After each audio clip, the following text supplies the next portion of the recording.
Yo, what's going on everyone? My name is Damien, also known as QB. How's everyone going today? And we are back in full form with the uploads, and oh man, it feels good to be back and fully uploading videos at maximum capacity. I don't do this for the views or subscribers, but oh man, I think we're only 1 or 2 subscribers away from 200. So if you can do me a favor and hit that subscribe button, that'd mean the absolute world to me. I do this solely on the fact that I love to talk about basketball and I love the NBA, and I'm always going to love the sport, and I'm always going to do this. So wherever it takes me, it's wherever it takes me. But I appreciate everyone that's been here for the ride since the start, I guess. I used to be a Fortnite YouTuber. But anyway, that's enough of yapping. Let's get straight into today's video.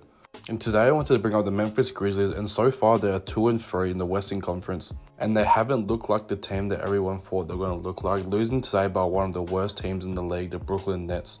So for the last few games, I'll go over every single game, review them, and pretty much just dot down some pinpoints that I think the Memphis Grizzlies can improve and what they need to do better to get back on track to be this team that everyone knows that they can be. I just want to say the first thing that I'm kind of going to nitpick. I know it's still early in the season, but that's what we're doing. We're overreacting here because pretty much to see if they ended up changing these things that I'm going to say, So the first thing I wanted to bring up is the fact that they allow the second highest 3-point percentage in the entire league. Their perimeter defense has not been great whatsoever. They're allowing their opponents to shoot just short of 41% from the 3-point line. That is not normal. And yes, so trust me, I'm taking everything into consideration. It's only like a 4 or 5 game sample size, and it's still very, very early in the season. But as I said, we're here to overreact. So if you don't like it, kindly move on. But I guess you could say a big part of that is they don't have the world's best perimeter defenders in the entire league. In fact, they've actually got one of the worst, and it's always been that way the last couple of seasons, at least when this core has been together in Jared Jackson, Desmond Bane, and Ja Morant. Obviously, y'all seen the man about Desmond Bane and the photoshops, that one. You guys know exactly what I'm talking about. But Mans does not have the world's greatest wingspan for his height. Therefore, he's not able to contest shots and actually play the best defense that he might be capable of. But surely Taylor Jenkins realised that Jared Jackson Jr. is actually a versatile defender, and he could probably guard through maybe 2 to 5. I couldn't say he could guard a point guard, but he reminds me of just a bigger Jared Vanderbilt. He is a defensive player of the year, so I would like to see some more defensive schemes where maybe he's picking up maybe the shooting guard, or have a crack at guarding Jalen Green when he dropped 30 on you, Or we just need to see something, because today they let Dennis Schroeder just absolutely destroy him. And as far as I know, that's not the defensive Memphis Grizzlies team that I know from the past. And I know for a fact they're going to pick up the defensive intensity throughout the season. But right now, it's just nowhere near where it's supposed to be. And this isn't me shitting on the Memphis Grizzlies or just trying to be harsh. I just know that they're way better defensive than what they're I guess showcasing right now. All the lows must come with some highs. And this is actually a big plus for Memphis Grizzlies fans, because the 5-game sample size so far, you guys are actually the second best team in the entire league on assisting the ball. And that's all thanks to Ja Morant. He's actually averaging his career high assists. As I said, it's really low sample size, but you guys have to bear with me. We're overreacting. He's averaging just shy of 9 assists a game at the moment. And the guy that averaging the second most assists on the team was actually on a 2-way contract on the G League last season. That's Scottie Pippen Jr. He's proven his point, or proven that he has a place on this team. And he averages just shy of 8 assists a game, getting limited minutes off the bench, and he just looks great. So those are 2 major building points you guys can build off.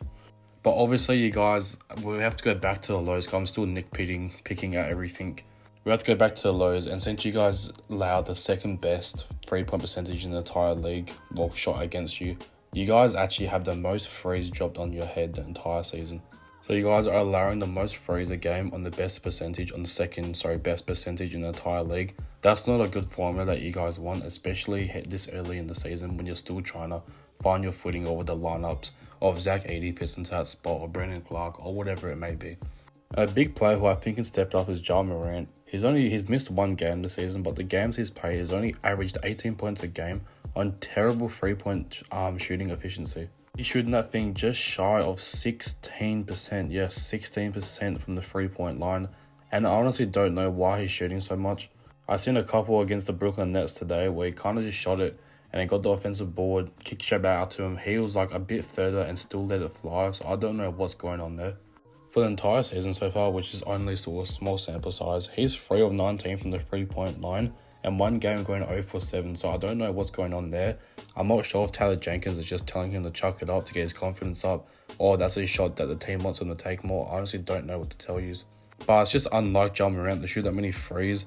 I guess he started shooting a lot of threes in the 2023 playoffs, but other than that, it wasn't a terrible percentage back then. But even in the preseason and so far this season, he has not shot it well whatsoever. And 18 points a game for Ja Morant is decent, but we all know he can go out there and give you 25, 26 with ease. We'll just have to see what adjustments Taylor Jenkins made, because I'm not sure if it's built for Ja Morant to only go at 80, 90% and have Jared Jackson do all the scoring. But so far, it's exactly what it's looking like. Jared Jackson leads the entire team in points per game and efficiency as well. And I guess with the whole Zach Edey, Brendan Clark dilemma they've got going on, I guess that's something that they just have to figure out. But Zach Edey's got to grab more boards and he's got to shoot better from the field. He's averaging just shy of 8 points per game, only 4 boards, which is pretty shocking considering he is 7'3" or 7'2". I'm pretty sure it's 7'3", but yeah, you guys know what I'm saying. He's only averaging 0.2 blocks for the whole year. That means he's only got 1 block throughout the 5 games. And would love to see that go up. And I guess just be more, defensively plugged in, I guess. I guess he's still only in his 4th or 5th NBA game, but that'll only go uphill. But he really needs to tune it up if his Memphis Grizzlies team is trying to get back to where they were a few seasons ago. I'll end this video on a massive positive, and I guess the biggest positive you can say so far is actually the guy I just mentioned earlier, and Scottie Pippen Jr. All the other role players seem to be doing their roles to perfection. Not to perfection, but not as great as what the Memphis Grizzlies fans know that they can do. But I guess the best role player, as I said, was literally on a 2-way contract last year, got his shot at a guaranteed contract this year, getting real NBA playing time, and he is showing out.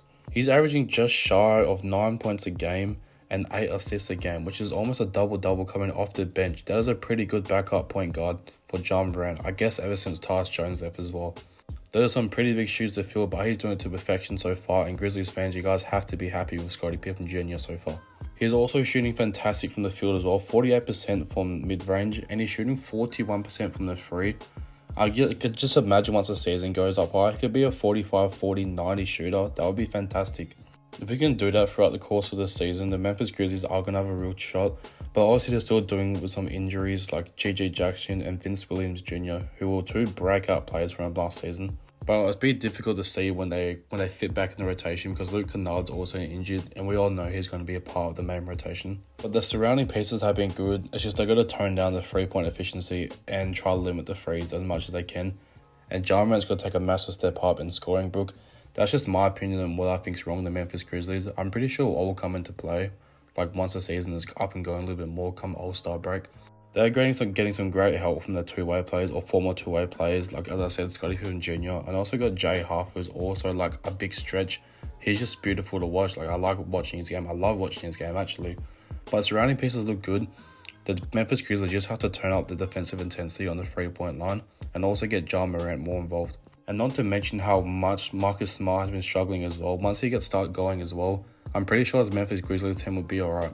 But I'll be doing this, I guess, this series. I'm just going through the season and just, if I'm seeing anything bad with a team, I'm kind of just going to bring it up. Or if I see anything very good with a team, I'm going to bring it up as well. But I hope you guys are enjoying the content. I appreciate y'all so much. As I said at the start of the video, I'm not doing this for views or subscribers, but I just love doing this. So thank you so much for the support, and I'll see y'all very, very soon. Peace.